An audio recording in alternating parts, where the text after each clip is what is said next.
O aming Diyos na makapangyarihan sa lahat, patuloy Panginoon, na wala po kaming ibang maparangalan, wala pong ibang patuloy na madakila, at patuloy o Diyos na kumilos sa aming kalagitnaan, kundi Ikaw po lamang.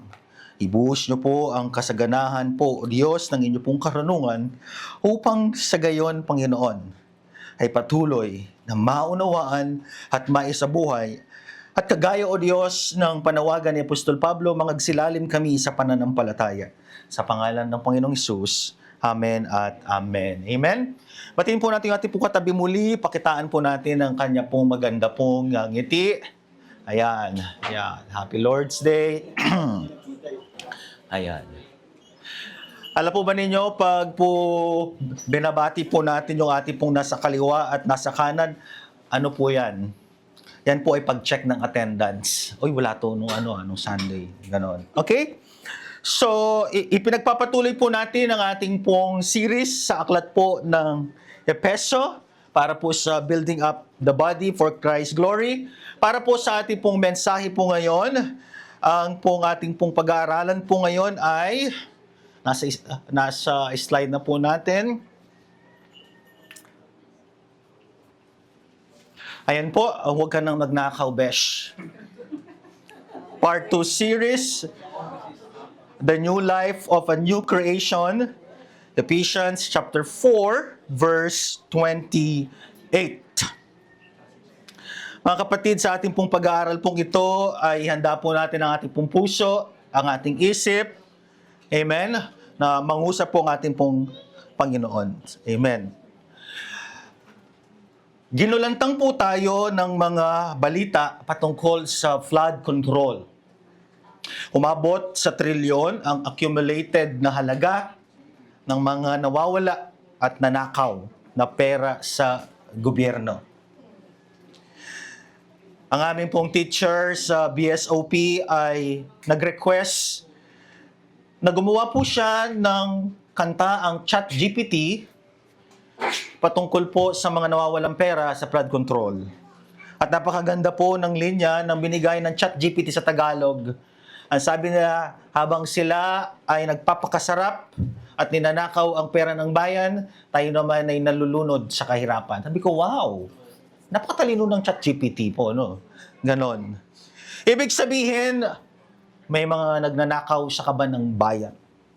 Nakakapang galaiti. Amen? Nakakagalit. Ika nga nila ay hindi natin problema ang kawalan ng budget. Ang problema po natin ay good governance. Kagaya po ng sinabi ni Apostol Pablo, ay sa ating pong paksa po ngayon ay steal no more, huwag ka nang magnakaw, besh. Nakakapagtaka, isa po sa mga specific, one of the particular command of Paul to the congregation of Ephesus ay, huwag na kayong magnakaw, besh. Steal no more. Alamin po natin kung bakit po ito sinabi ni Apostol Pablo. At tayo po ngayon, bilang pong mga believers ngayon, ay malalaman natin kung ano ang mga practical application po nito. Kaya sabi po sa Efeso chapter 4 verse 28, ang magnanakaw ay huwag nang magnakaw. Sa halip, magtrabaho siya ng marangal para sa sariling ikabubuhay at makakatulong sa mga nangangailangan. Sa wika pong Ingles, sabi po dito ay, to those who are stealing, you should not steal. Instead, you should work hard for your own need so that you may help those who are in need. So, dyan po iikot ang ating pong pag-aaral. Amen? Sabi mo sa katabi mo, be ready. Tayo na po ay maglalakbay. Sino po ang tinutukoy ni Apostol Pablo? May nangyayari bang pagnanakawan sa iglesia sa Efeso? Are there thieves in the midst of the church sa Efeso? Ang sabi po dito ay, Ang mga tinutukoy po dito ni Apostol Pablo ay mas malamang na ang mga manggagawa, the workers, sa iglesia po sa Efeso, ay nagnanakaw ng mga bagay na kanilang hinahawakan, o ang mga tindero ang nandaraya sa kanilang mga parokyano, customer o mamimili. Ayan. Ibig sabihin, merong mga iilan sa aklat dyan sa Efeso, in the Ephesian church, na kung saan ay nagnanakaw sila. Ang tanong ay, bakit kaya? It's either yung possession ng iba, pagmamay-ari ng iba, or kung sila man po ay tindero at tindera, nandaraya sila sa presyo. No? Halimbawa, bumili si Brother Dex, 1,000. Tapos, lagyan mo lang yan ng isang zero, i-report mo, 1,000. Ang binayad sa'yo ay 10,000. Magkano ang yung kubra? 9,000. Higit pa sa minimum wage earner at saka sa above minimum. Sabi nga doon, paldo. Anyari, bakit may mga mananampalataya dito sa Ephesian church? Why some of the believers in the church at Ephesus ay nagnanakaw sila? Anyari. Ito po ang paliwanag. Mahalagang maunawaan po natin ang kalagayan nung panahon ni Pablo. Kapag nawalan po ng trabaho ang isang manggagawa noon, wala naman pong insurance o suportang matatanggap sa gobyerno. At kadalasan, kulang ang sahod, mababa ang sahod para makapag-ipon. Dahil dito, napipilitan ng ilan na magnakaw para mabuhay sila at ang kanilang pamilya. Dumidiskarte baga. Ayun. Kulang ang sahod, pag wala ka ng trabaho, at kulang pa ang sahod mo, ang kanilang nakikitang option, pagnanakaw. So for them, insufficient salary, at kapag nawalan po sila ng kanilang trabaho, ang option na ginagawa nila ay, magnakaw. Mangupit doon sa mga mamimili o kumuha ng mga bagay na hindi sa kanila at ibenta. At ito ay nangyayari sa ilang mananampalataya sa Efeso. Sounds familiar, di po ba? Kaya naman, ang utos na huwag magnakaw ay tumutugon sa totoong suliranin noong panahon iyon. You are working hard, pero hindi sapat ang sahod. Dugot pawis na ang lumitaw, mababa pa rin ang sahod. Natigil ang trabaho mo, wala kang maipon sapagkat kulang, mas mataas pa ang iyong gastos, and yet the option na kanilang naisip ay akuha agamit a iba at adaya sa iba. In the Philippine context, yung suliraning iyon na ina-address ni Apostle Paul, kung i-apply natin dito sa Philippine setup, in the Philippine context, doon may diskarte. Walang masama sa diskarte basta't hindi illegal at immoral. Amen? Doon may diskarte. Pero ibang diskarte. Yung iba nang i-scam. Mayroon akong classmate po taong 2021, April, pagkabukas ko po ng TV5 News, I was so shocked. Haba yung classmate ko nasa loob ng TV, papasok sana ako sa TV5. Okay lang sana po kung nasa Sparkle siya, nasa Pinoy Big Sister, Pinoy Big Brother. Hindi Binanggit ang pangalan, tapos 2 million pesos na po ang kanyang na-scam. Entrapment operation sa May Kawayan, Bulacan. Grabe. 2 milyong piso. Roommate ko. Scam. Gumagawa ng paraan pero illegal. kumakapit sa patalim, gumagawa ng krimen para magkaroon lang ng ekstrang pera. Mga kapatid, ang problema ni Apostol Pablo noon, ang problema ng lipunan noon, problema natin ngayon. Going back to flood control, diba? Alam nyo po, yung aking pong mga classmate ay, yung isa doon ay civil engineer. Part din sila ng isang contracting or contractor na company. Sabi nila, ang tagal na niyan. Lalapitan si district engineer. Ilang taong ka na ba sa gobyerno? 15 years. Magkano ang sahod mo? Ganito lang eh. Tapos o-offeran ka. Ayan. Mga kapatid, dumidiskarte, scam, gumagawa ng paraan pero illegal, kumakapit sa patalim, gumagawa ng krimen para magkaroon lang ng pera. Same situation. Amen? O nangungupit.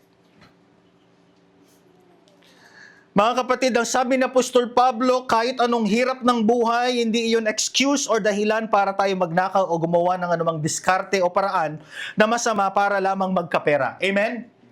Again and again, let me emphasize this. Ginagawa natin ito dahil hindi para maligtas. Ginagawa natin ito para hindi magkaroon ng passport sa langit. Ginagawa natin ito dahil ligtas na tayo. Continuation ito ng ating series last week. Amen? Yung mga specific na sinasabi ni Paul. Yung pwede kang magalit pero huwag kang magkasala. Settle your differences immediately. Lahat ng yan ay, ito na yung ugali, ito na yung lifestyle ng isang bagong nilalang. Redundant nga ang title last week, bagong binago. Diba? Ito ka na ngayon. Ito ang ugali ng mga ligtas. Ito ang ugali ng mga panglangit. Kaya, sabi dyan, Englishin ko, no matter how hard life gets, it's not an excuse to steal or to do anything wrong just to earn money. What we work hard for with sweat and blood, still it has more honor and dignity than something gained through stealing, deceit, and corruption. Tayo mga Pilipino sinasabi, maatim mo ba? Napakainin ng iyong mga anak sa nakaw. Relate much, buba kayo. Kaya naman, ano ang tugon ni Apostol Pablo sa verse 28? B, the second praise. Sa halip, sabi niya, huwag na kayong magnakaw. Sa halip, anong gawin ninyo? Magtrabaho siya ng marangal. Meron kayong ibang pwedeng trabahong pasukan. Meron kayong ibang option. Hindi lang ninyo option ang magnakaw. Bilang mga taong ligtas na, bilang mga panglangit, as believers of Christ Jesus, stealing is not an option. No matter how life gets hard or difficult. Amen? Burado yun. Wala sa diksyonaryo ng mga ligtas na. Wala sa diksyonaryo ng mga tigalangit ang pagnanakaw. Amen? Magtrabaho siya ng marangal para sa sariling kabubuhay at makatulong sa mga nangangailangan. Yung pong salitang magtrabaho siya, to work hard, toil, T-O-I-L. Sa kontekstong ito, ang magnanakaw ay dating nakakakuha ng mga bagay na walang hirap. Di ba? Easy money. Ako, nabiktima rin ako ng easy money for the first time. Di po ba? Kaya wag muna kayo magpabautismo. Amen? Sabi nga ng roommate ko, what? Ikaw? Na-scam? Ayaw niyang maniwala. No?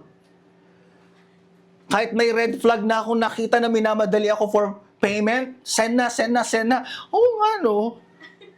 Late ko lang na-realize na 1-2 ako. Sayang din yon. Di ba? Sabi niya, work hard. Yung dati, yung kamay mo na ginagamit mo sa madaling paraan para magkapera, ang sabi ni Apostol Pablo ay, use that hand to work hard. Kaya, ang dating nagnanakaw, na dating kumukuha sa mga bagay na walang hirap, ngunit sa pagkakaroon ng bagong pagkatao, as a new person, new creation in Christ Jesus, we should work hard. We should toil, magsumikap, at magsipag sa paggawa. Amen? Pagpaguran ang kinakain ng may dangal at dignidad. Yan ang sinasabi ni Apostol Pablo. Ano ang dangal at dignidad ng isang bagay na kinikita o kayamanan na galing naman sa nakaw? Amen? Anong dangal at karangalan na ipapamana ang mga uri ng ari-arian na bunga, resulta at galing sa nakaw? There is no dignity, there is no value nor worth sa mga bagay na bunga ng panlalamang, panloloko, pang-i-scam sa kapwa. Amen? Easy money. So instead of using your hands to steal,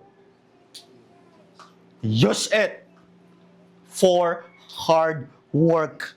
In short, bawal palang Kristiyanong tamad. Amen? Amen. Amen? Amen. Bawal pala ang Kristiyanong tamad. Kaya ang kamay na ginagamit sa easy money o madali ang pagkakaroon ng pera dahil sa nakaw ay marapat bilang isang bagong nilalang gamitin ang kamay sa pagsisikap at marangal na pagkakaroon ng pera at pananalapi. Hindi dapat pong kainggitan ng mga taong ligtas na. Hindi dapat kainggitan ng mga taong may passport na papuntang langit. Yung mga nagkakamal, nagkakaroon ng pera dahil sa korupsyon, pandaraya, panluloko. Yes, ang laki-laki ng difference. Never ever dumating sa point ng buhay natin na buti pa sila kapag nangura ako, 2 billion. Ako yung 2 billion, ilang lifetime ko na. No. Kailan pa dapat nating kainggitan ang mga yaman, ari-arian o material na bagay na galing sa nakaw? Hindi worth it sa time. Hindi worth it sa pansin. At hindi worth it sa ating espasyo sa kaisipan, mga kapatid. Diba? Anong dangal, anong dignidad ang meron sa pagkakamal ng anumang pera o ari-arian na galing naman sa nakaw? Yung mga manggagawa natin dito, minsan dumarating sa point ng ating buhay na nakakapagod magtrabaho. Amen? Actually, hindi lang trabaho makakapagod, pagsakangay nga lang ng LRT at MRT eh. Amen? Nakaka-stress na. Tama? Pero sabi ni Apostol Pablo, work hard, magsumikap ng may dangal, magsumikap ng may prinsipyo. Kung meron man dito sa FCC Manila na ma-promote o mailagay sa government, kailangan kang countercultural. Kung sila ay nangungurakot, hindi ka dapat kurakot. If they are stealing, you should not steal. Amen? Kung sila ay wala sa vocabulary nila ang honesty, kontrahin ka man nila. Stand firm to your faith as a Christian. Amen? Pag nilapitan ka ng mga ka-office mate mo, pag nilapitan ka ng mga classmate mo, kapag nilapitan ka ng mga relatives mo, huy, bakit, hindi ka dumidiskarte? Bakit hindi ka nag-i-easy money? Because this is the identity ng isang taong ligtas na. This is the identity of a Christian. This is the identity of someone who already died to his or to her old nature. Amen? Ipakita, magningning sa gitna ng mga napakadilim na mga balitang ito. Tumindig sa mga panahon na kung saan kahit ikaw lang ang titindig. Because at the end of the day, the final judge, the ultimate judge is God. At ang honesty ay non-negotiable sa atin bilang mga believers. Amen? This is a good question. Someone pop up. Meron akong isang classmate, what if, Pastor Mark, nakabili ka ng isang gadget o anumang bagay na galing sa nakaw? Natanong na ba niyo yon? Anong gagawin mo? Ang ginawa ng classmate ko ay ganito, lo and behold,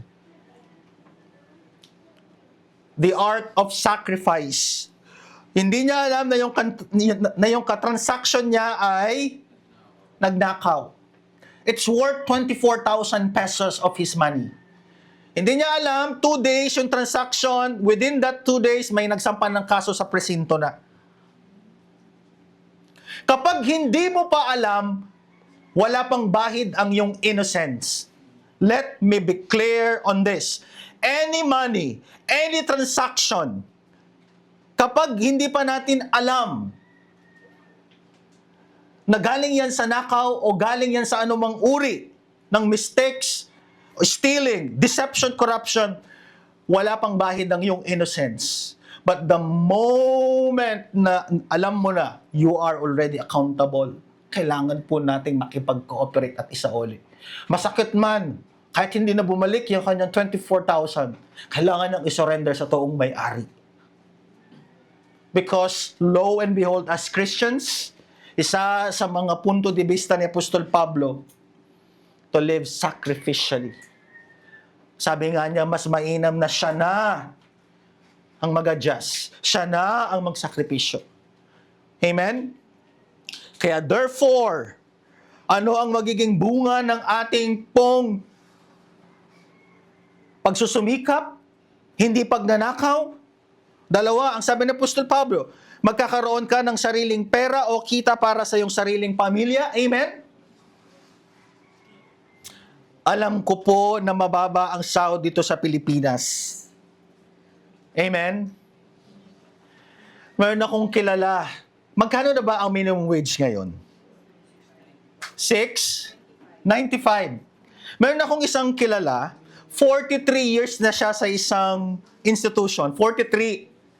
Sabi ko, akala ko na kapag 43 years ka na ng ganon, tumataas, di ba?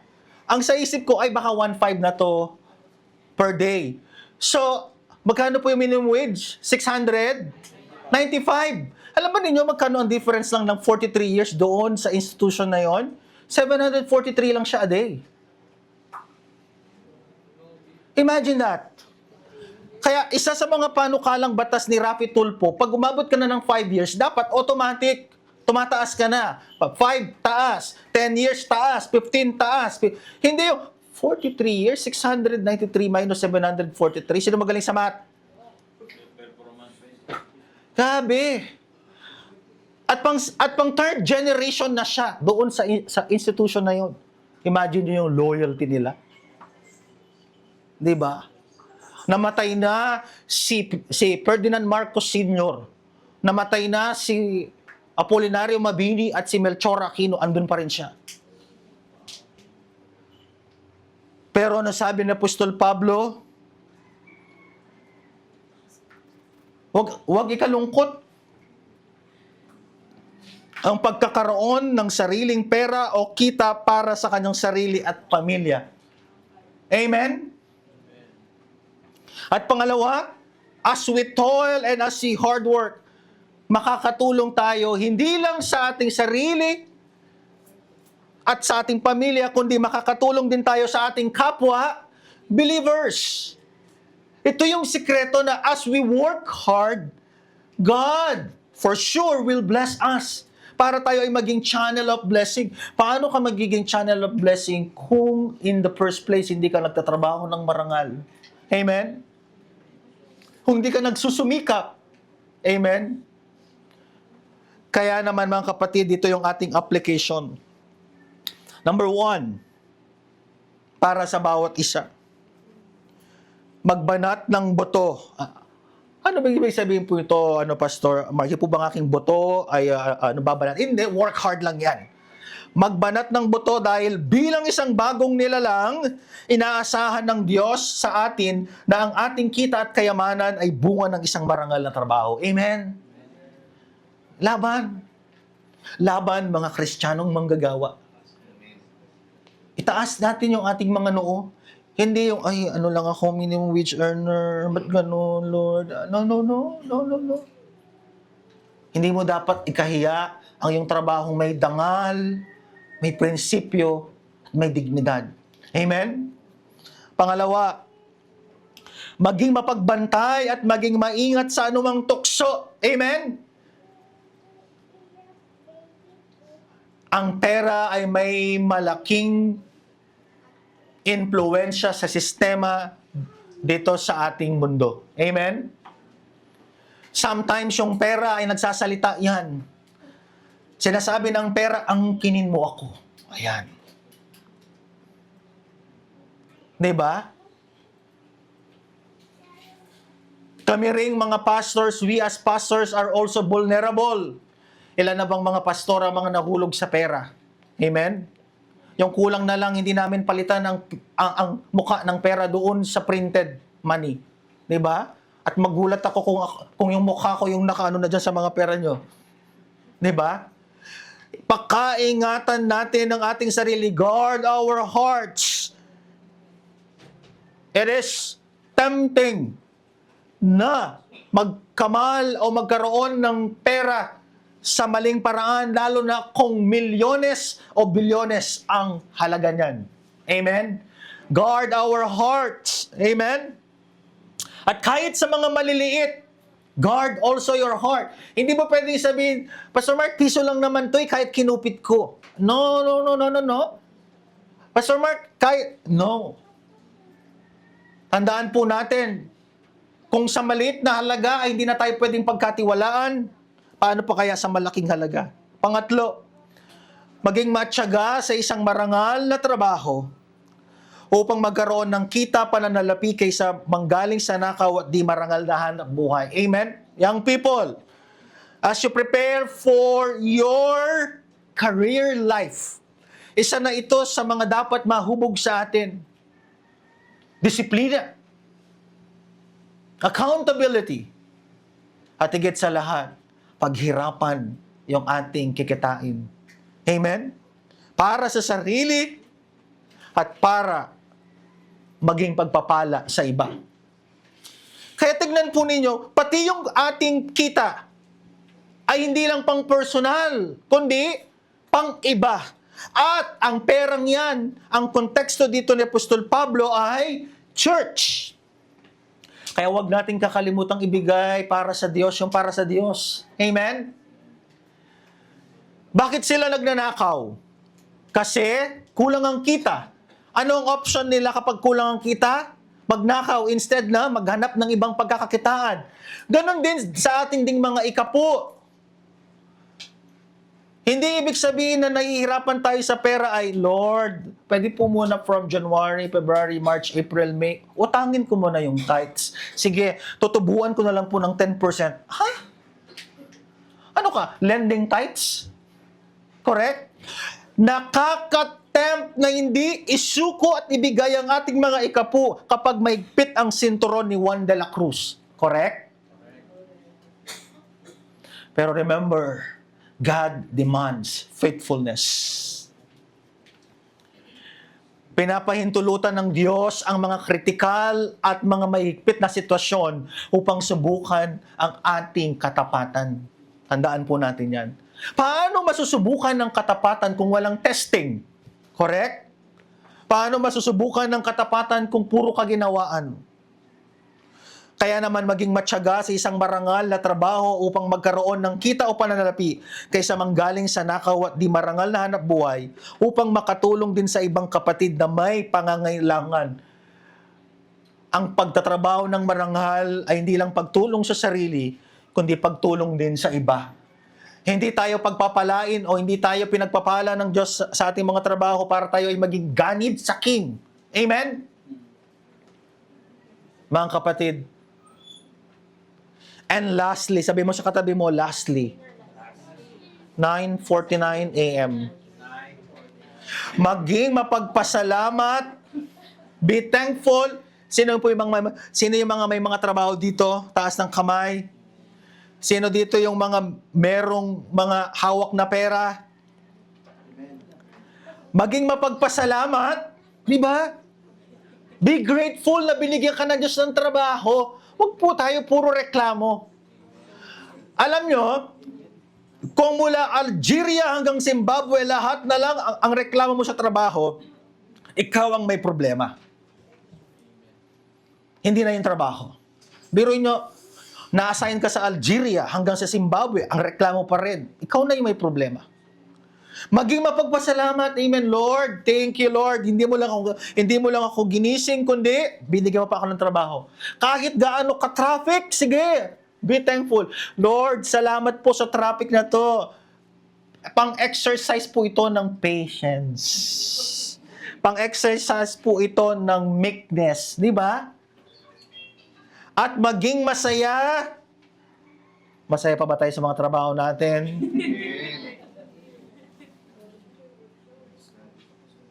Sa kabila ng mga hamon ng ating mga trabaho, dahil bilang isang bagong nilalang, nais ng Diyos na ang iyong kita ay galing sa pagsusumikap. Akala natin applicable lang to sa pera, mga kabataan, address ko kayo. Madali bang mag-aral? Hindi, tama? Madaling mag-aral dahil daw kay ChatGPT. Correct? Diba? May Agnes AI. Grabe si Agnes AI. The more na nagiging specific ka, the more, hala, tapos na. Dati po nung nag-aaral kami. Grabe.